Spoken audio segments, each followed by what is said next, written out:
Assalamualaikum warahmatullahi wabarakatuh.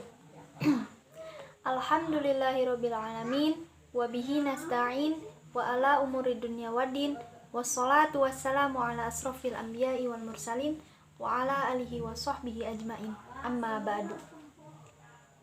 Pertama-tama marilah kita panjatkan puji dan syukur kehadirat Allah Subhanahu wa taala yang masih memberikan kita beribu-ribu nikmat, sehingga dengan nikmat-nikmat itu kita masih bisa melaksanakan perintahnya dengan baik. Sholawat dan salam semoga selalu tercurah limpahkan kepada junjungan kita Nabi besar Muhammad SAW.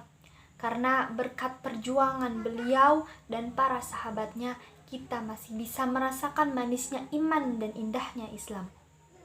Tak lupa kepada keluarganya, kepada sahabatnya, dan juga kepada kita semua selaku umatnya hingga di akhir zaman. Amin ya rabbal alamin.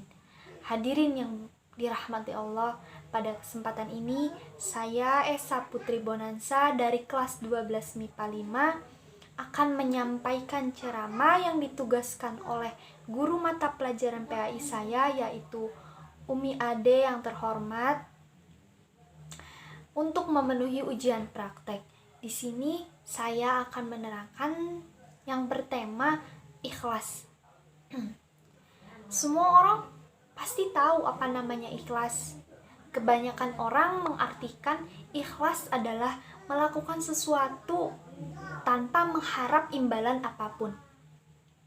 Dalam agama kita, ikhlas adalah melakukan sesuatu karena Allah. Ikhlas sendiri terdapat dalam praktik-praktik kehidupan kita sehari-hari. Contohnya, ikhlas dalam bekerja, ikhlas dalam beramal, ikhlas dalam mengajar, ikhlas dalam beribadah, dan juga yang lain.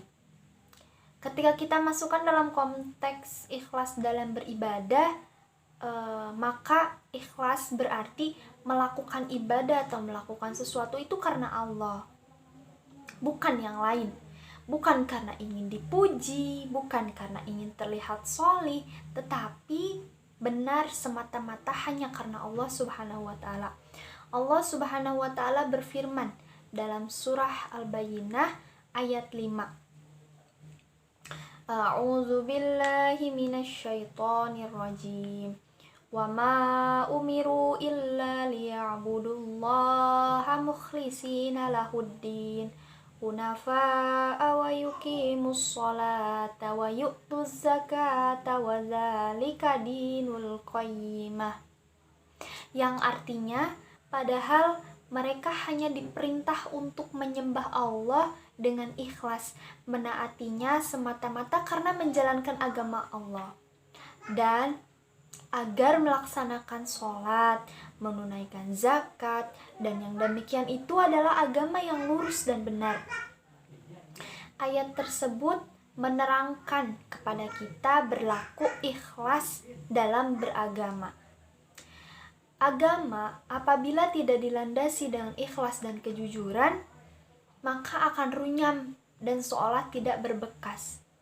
Orang-orang sibuk mementingkan dirinya sendiri tanpa sedikit pun menempatkan agama itu prioritas di hidupnya. Ikhlas dalam beragama menjadi sangat penting untuk pupuh dalam diri kita. Karena dengan ikhlas, semua yang kita lakukan akan menjadi mudah dan tenang dijalankan. Ikhlas juga menjadi penting untuk dipraktikkan, karena setiap amalan yang kita lakukan tidak sah di mata Allah apabila tidak tampaknya. Dalam hadis yang diriwayatkan oleh Imam Muslim dalam kitab Sahih Muslim, diceritakan tentang perkara yang akan terjadi di hari akhir di hadapan Allah nanti. Nanti akan ada seorang hamba yang ditanya oleh Allah Subhanahu wa taala, apa yang telah kamu lakukan wahai hambaku? Ia berkata, saya berjuang dan berperang demi engkau ya Allah, sehingga saya mati syahid. Lalu Allah menjawab, Dusta kamu, sebenarnya kamu berjuang bukan karena aku, melainkan karena ingin disebut orang berani. Dan kini kamu telah menyandang gelar tersebut. Kemudian Allah memerintahkan agar dia dicampakkan dan dimasukkan ke neraka. Nauzubillahi min dzalik. Nah, kisah ini adalah contoh orang yang beribadah tanpa beribadah dengan tidak ikhlas dan mengharapkan selainnya gitu. Kisah ini juga menjadi tamparan kelas buat kita yang masih beribadah atau melakukan sesuatu bukan karenanya atau masih mengharapkan yang lain.